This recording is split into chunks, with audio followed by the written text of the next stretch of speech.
Hello, hi, my name is Yon See Ting, and I head the Competition Practice Group at Christopher & Lee Ong, Malaysia. Today, we're going to discuss the topic of merger notification in ASEAN. We will focus on practical questions that we commonly receive from clients regarding merger controls. For today's podcast, we have representatives from our competition and antitrust team in Indonesia, Philippines, Vietnam, and Singapore. I am pleased to introduce Farid Nasution, a partner at Asagaf Hamzah & Partners. Norma Margarita Patacsil, or Norge for short, is a partner at Tann, Patacsil, Gutierrez and Patacsil, also known as CNG Law. Mr. Duy Cao is a special counsel leading the Hanoi office of Rajah & Tann LCT Vietnam. And last but not least, Dominique Lombardi, who is a competition partner from Rajah & Tann, Singapore. Before we go into the details of what is a notifiable transaction, let's have Dominique share a little on the concept of merger control and what constitutes a notifiable merger in Singapore. Dominique, would you like to say hello to everyone? Yes, I'd like to say hello to everyone. Thank you, See Ting, and hi, everyone. As a very quick introduction, let's say that businesses coming together through mergers, acquisition, or joint ventures will typically benefit the economy. However, there are some cases where such combinations may reduce competition. For that reason, more than 120 competition authorities around the world have introduced merger control and require parties to a merger to notify them their transactions and then assess the impact of the merger on competition in that jurisdiction. As we will see today, merger control regimes vary substantially from one country to another. First, on what amounts to a merger. Second, on what will trigger a notification to the competition authority, namely the notification thresholds. So on what amounts to a merger in Singapore, the key is whether the transaction results in an acquisition or change in control of a business or part of a business. What our clients often have issues with is that the concept of control is very factual. It is not about the number of shares they acquire, but really about their ability post-merger to impose or block strategic business decisions of the companies they have invested in. This means looking at the board composition, at the powers of the shareholders, of the directors, at the way major decisions will be made, etc. So, no bright line test as such. For example, an acquisition of a 10% interest in a company, for instance, may amount to a merger in Singapore. Thanks, Dominique. Farid, Norge, how about Indonesia and Philippines? What transactions amount to mergers in your jurisdictions? What are the key elements that companies need to look at to decide whether their transaction is a merger from a competition law point of view? Sure, See Ting, I would be happy to share. Essentially, Indonesian merger control covers merger consolidations and acquisitions of shares or assets. It covers onshore or offshore transactions in all sectors. A handy rule of thumb when assessing an offshore transaction from Indonesian competition perspective is that we always need to go up to the ultimate controlling entity and down to the lowest subsidiary of each party instead of only seeing the direct transacting parties. Post-closing notification is triggered if the transaction meets all of the notifiability criteria, which are whether the transaction has met the combined global asset value or domestic revenue thresholds, whether it is not done between affiliates, and whether it causes any change of control. Local nexus criterion also needs to be assessed for offshore transaction. How is it in the Philippines, Norge? Thanks, Farid, and hello, everyone. Well, in the Philippines, mergers and acquisitions, whether by the private sector or the government, are covered by our competition laws. Acquisitions refer to the purchase or transfer of securities or assets through contract or other means for the purpose of obtaining control. On the other hand, mergers refer to the joining of two or more entities into an existing entity or to form a new entity. And here, mergers include joint ventures. At times, our law uses the term mergers to refer to both mergers and acquisitions, so we'll do that here as well. So, the Philippines has a mandatory merger notification regime. This means that a merger which meets the threshold set by the Philippine Competition Commission, or PCC, should be notified to the PCC. The PCC is the Philippines' main competition regulator. And, in addition to notification, a notifiable merger must also be approved by the PCC before it is consummated or closed. Or else, the merger is considered void in the Philippines. And as to the PCC thresholds, well, here we have the size of party and size of transaction tests to see if the PCC thresholds are met. The size of party test looks at the gross revenues and assets in the Philippines of a party's ultimate parent entity and all the entities it controls. On the other hand, the size of transaction test looks at the gross revenues and assets in the Philippines of the target company and all entities it controls in case of an acquisition of shares. If it's an acquisition of assets, the value of the assets acquired will be looked at. And in a joint venture, the size of the transaction is the contribution of the JV partners to the joint venture. Finally, also for an acquisition of shares here, the buyer should also be acquiring at least 35% of the target's voting shares to make the transaction notifiable. Thanks, Farid. Thanks, Norge. Duy, how about in Vietnam? What types of transactions are caught? Is it the same for Singapore, Philippines, or Indonesia? Also, Vietnam has finally issued its merger notification thresholds last year under the new merger regime. What are these thresholds? Thank you, See Ting and everyone. Yes, for Vietnam, the government had recently guided on the notification threshold under the Decree 35, which take effective from May 2020. Accordingly, to determine whether a transaction would need to be notified to the Vietnamese authorities, it is firstly required to consider whether the transactions fall within the type of economic concentration transaction, which includes mergers, consolidations, acquisitions, and joint ventures. And then the notification threshold would be further assessed. The notifiable threshold shall be determined based on one of the four criteria, including the total assets, the total sales or purchase turnovers, the combined market shares in the relevant market, or the transaction value. For the transaction value, it only applies to the onshore transactions. For example, for the criteria on total assets and total sales, the notifiable threshold is now 3 trillion Vietnamese dong, which is approximately 130 million US dollar in the Vietnamese market in the preceding fiscal year prior to the proposed transaction. Thanks, Duy.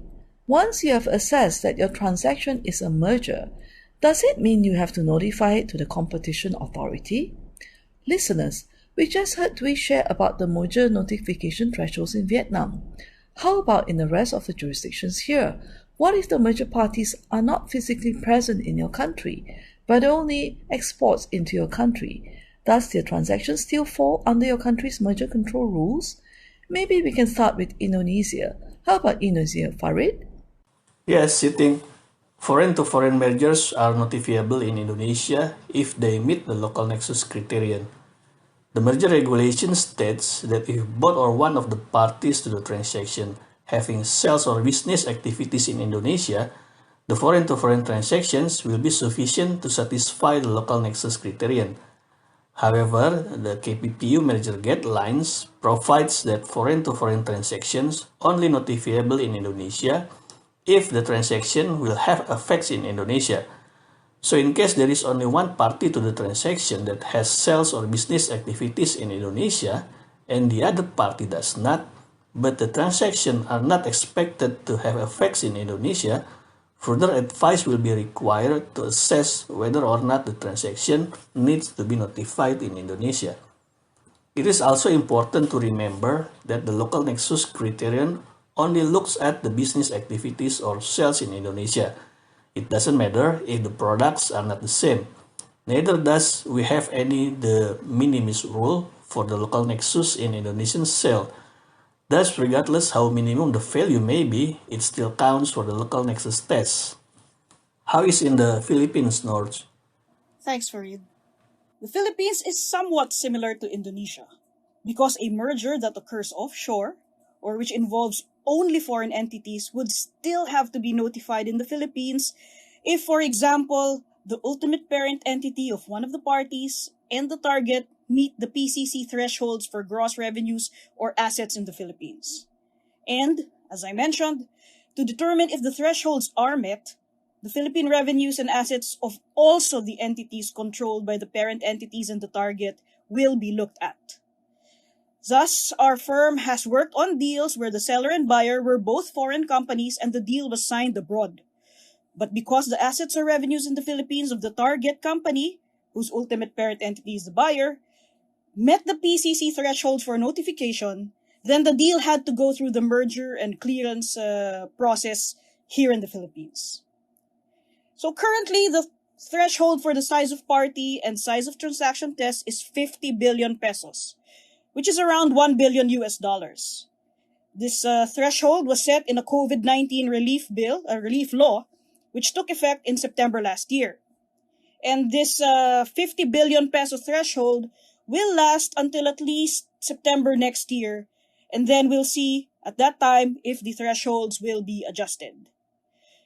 But having said that, I should also tell you that despite those thresholds, the parties to a merger should be mindful that the PCC has the power to investigate all mergers for any anti-competitive effects, even if the thresholds are not met. Thank you, Norge. Very interesting. It's similar in Singapore. The CCCS can investigate any merger it suspects may affect competition in Singapore. And whilst merger notification is voluntary, it is highly recommended to notify where certain market share thresholds will be crossed post-merger. The market shares are calculated based on sales in and into Singapore, which means that no physical presence in Singapore is necessary, and foreign-to-foreign mergers are caught. Additionally, as for Indonesia and Philippines, the calculation of the shares take into account the group to which the merger parties belong. So to illustrate, for instance, a PE fund focusing on investment in one industry only must consider the sales of all its competing companies in its portfolio when assessing its market share. Over to you, See Ting. Once it is determined that a transaction is a merger that must be notified, the next important questions for businesses are: how long will it take me to get an approval? And do I need to wait for approval before I complete my deal?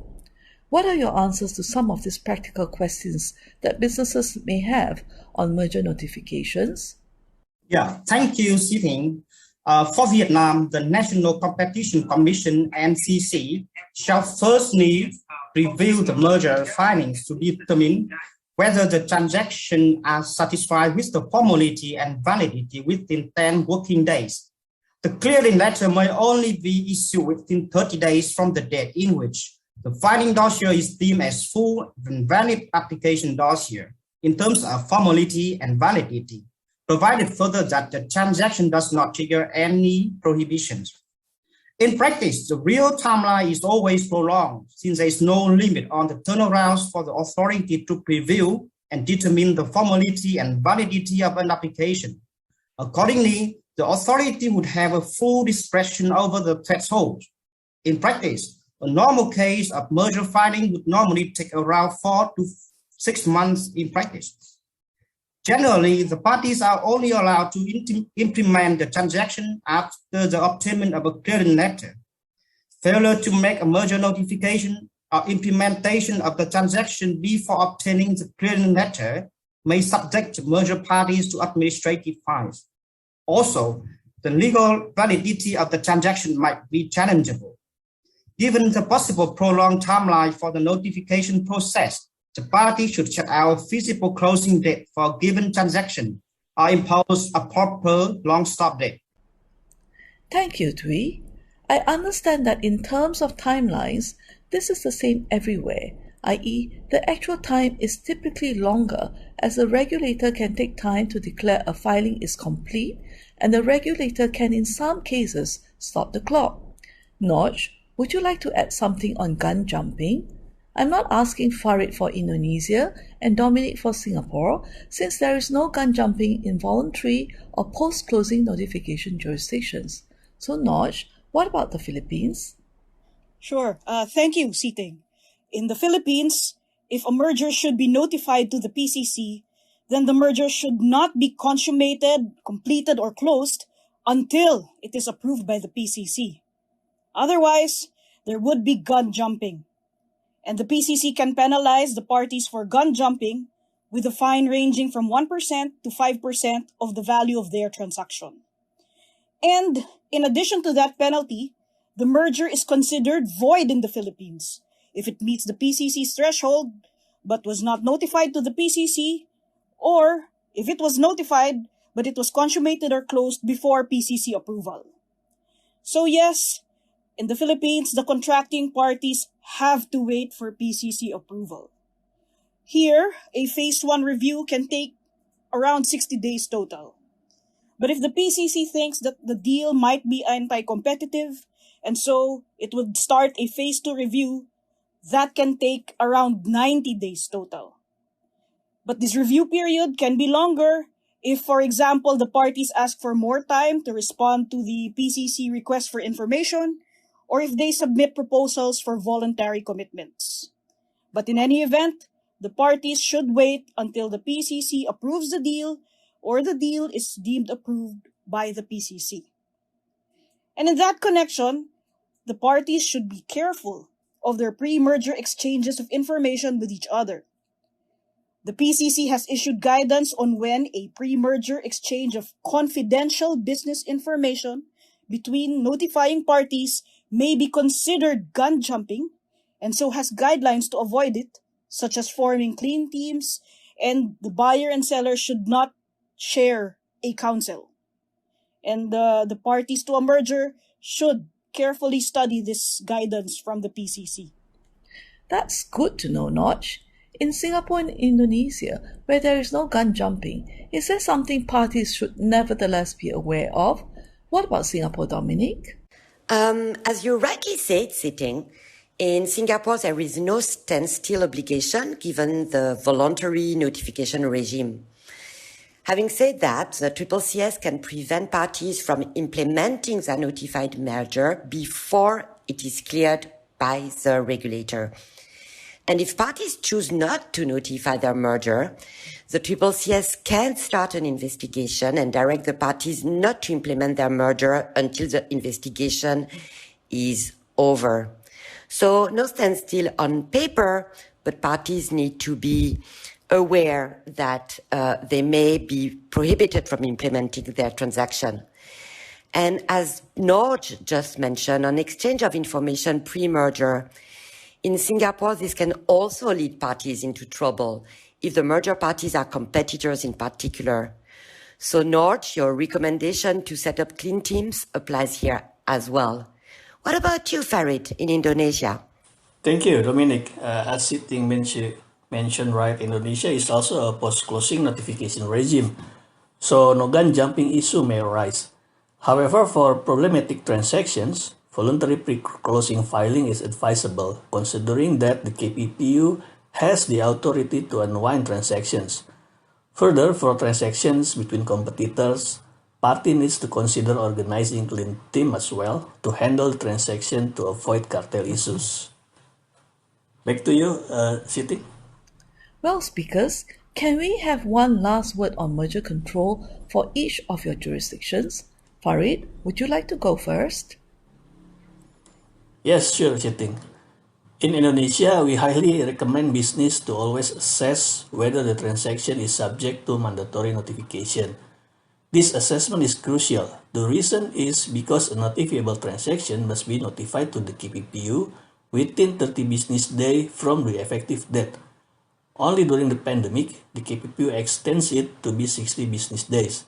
Otherwise, the direct purchaser might see some administrative penalty ranging from 1 billion rupiah per day of delay or around 70,000 US dollar, with a maximum of 25 billion rupiah, or 1.7 million US dollar. The KPPU is quite active imposing late notification fines. Another thing is business may wish to start preparing the notification as early as possible. This is because the submission to the KPPU must be in Indonesian. Although not all of the documents need to be translated to Indonesian, some will only need a summary of in Indonesian, but we still need some time to prepare for the translation. How about your notes in the Philippines? I agree with you, Farid. One of the first things the parties to a merger should do is check if their transaction should be notified, and in this case, notified to the PCC. This is very, very important. And, like Indonesia, there is a deadline for notifying the PCC. This is 30 days from the signing of the definitive agreement for the deal, although with COVID, that period is currently suspended. But in any event, the parties should not consummate, close, or complete their deal until PCC approval is had for their notifiable transaction. Non-notification and gun jumping will render their merger void in the Philippines and, moreover, expose the parties to penalties. For one word for Singapore, to conclude as well, the CCCS has stepped up enforcement on mergers, and it is mindful of killer acquisitions. So we do foresee more and more notified mergers being investigated. So notifying a merger to the CCCS is a good mean to be safe rather than sorry. And we do strongly encourage businesses to see it this way and to proactively assess their transactions and consider notifying their deals to the CCCS to avoid very unpleasant issues. I guess in Vietnam, no choice. Yeah. Hi. For Vietnam, yes. In addition to the timeline issue as mentioned, the parties should also concentrate on preparation of the market share report. Normally, the party may lack information and reliable data sources proving for the party's market share and the competitors' market share in the market. This is typically difficult for the cases in which the party's product and services are unique in a small market. Also, please note that the documents in the notification dossier submitted to the authority shall be required to be made in Vietnamese language. The documents in foreign language would need to be translated into Vietnamese language and also need to be consularized by the Vietnamese embassy in the country. This process might take a lot of time for preparation. Additionally, note that the VCA is not a specialized agency to verify the product's characteristics. They might cooperate with other specialized agencies as well in order to cross-check. And because of that, the process will take a lot of time for verification if the party do not submit the sufficient and reliable data and documents in the beginning. Well, listeners, we have come to the end of our podcast. This is Rajah and Tann, Asia Competition PG's second podcast to better connect with our clients and the competition law community. While I had not contributed to the Malaysian segment, as there is currently no merger controls in Malaysia except in certain sectors, the law is expected to be amended soon, so watch this space, listeners. We hope that you found this session useful. Please feel free to drop us your feedback by phone or email if you'd like to discuss further on any issues discussed on this podcast. Please let us know as well if you have any topics you wish to hear on our future podcasts. With this, I thank all our speakers and hope our listeners have a very good day.